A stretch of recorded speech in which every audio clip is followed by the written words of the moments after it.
Hi guys, I'm Eva Monxy, and I'm going to read you a little bit from my zine, Sling. So here we go. I come from a large Irish Catholic dockworking family from the East End. My granddad and his brothers were all built like brick shithouse stevedores with massive forearms and rolled up sleeves and flat caps. Even at 70, my granddad George was an imposing figure. He and his many brothers were proper men. They laughed easily, they kept their alcohol dependence quiet, and they looked like they could spark you if they wanted to.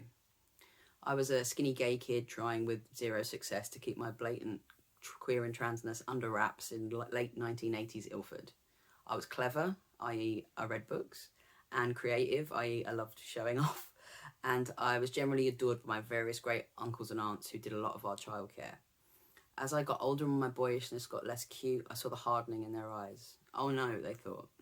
They wanted to let me know that what I was not actually an option for me, and that my cute tomboy play had to come to an end.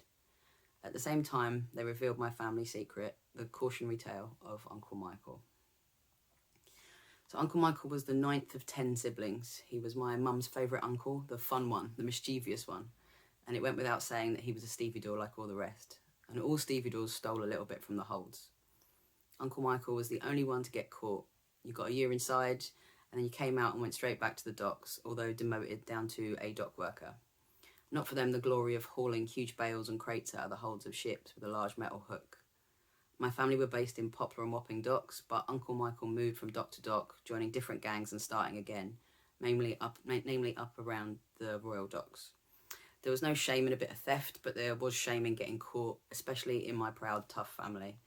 They found out that he was queer after he was savagely murdered by a casual boyfriend in his flat in Bow in 1981, which was his early 40s. It devastated my family.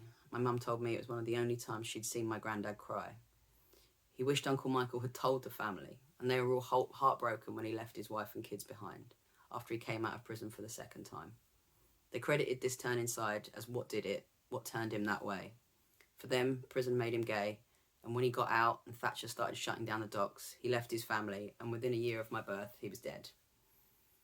This was the lens through which my family understood my nascent queerness. This was the lens through which I was expected to understand it. To be queer was to be loved but criminal, to be a source of pain to my family, and ultimately to lead to the sort of dangerous and hidden lifestyle that will ultimately lead to my horrific murder, or even to be the one who might horrifically murder someone else. To be queer was to be brutally lost, to be wasted, and to cause pain. We only met once, and I was a babe in arms, likely being passed around for everyone to admire. That was the only time we crossed over, but the legacy of the tangible consequences of queerness were present in that moment, and I imagine they were passed down from him to me like genetics, like contagion, like electricity, without anyone knowing. We've always been entangled in some way, and I understood myself to be part of him, that I was picking up where he left off. And I imagine him standing at the docks, sorting out cargo in the warehouses, looking for a loose crate to pry open, and going to the pubs with the questionable back rooms, picking up lads in the back streets and the public conveniences, avoiding the AIDS crisis of the 1980s, but causing a familial crisis in the realisation that for all their sameness, these men with their rolled up sleeves couldn't protect him from the obvious consequences of being queer.